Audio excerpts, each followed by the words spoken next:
So guys, galing po tayong Palayan. Ayan. Ba?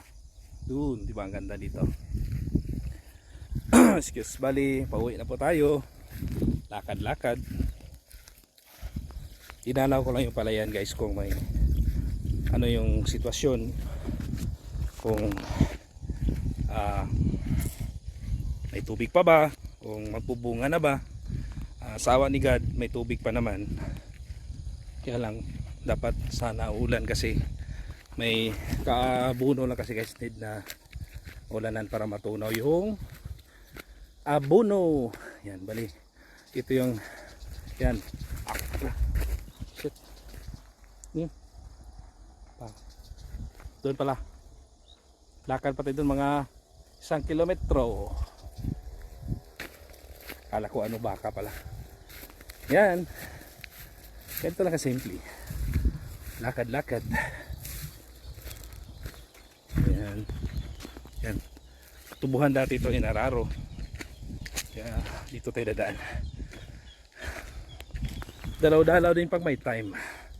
Diba? Dapat tinadalaw rin natin yung mga palayan natin para at least makikita ng mga namamahala na active tayo, diba? Yeah. Yan. Di pa tayo nakadating sa kalsada. Andun yung motor taas. Yan.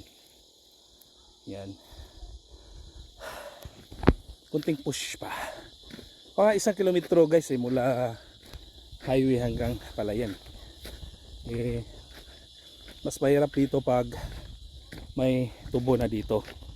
Tapos tag-ulan. Kasi kailangan mong nakabuta. Kasi hirap talaga. Ngayon tag-init eh. Yan. Yan. Inararo yung tubuhan. Kasi nandun yung Palayan natin, yun. Yung may pulo na yun. Yan. Mga 1 kilometer po mula highway. Ayan. Yun lang. Share ko lang po kung gaano kalayo yung lakarin natin, di ba? Pakyat na oh. Yun. Pakyat. Andun yung motor sa taas.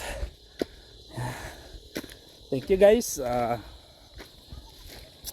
Sinare ko lang kung saan yung Palayan ni Kabutax. Yeah. Thanks for watching. Please like and share lang po.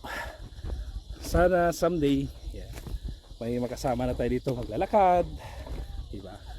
Kaya babush, bye bye.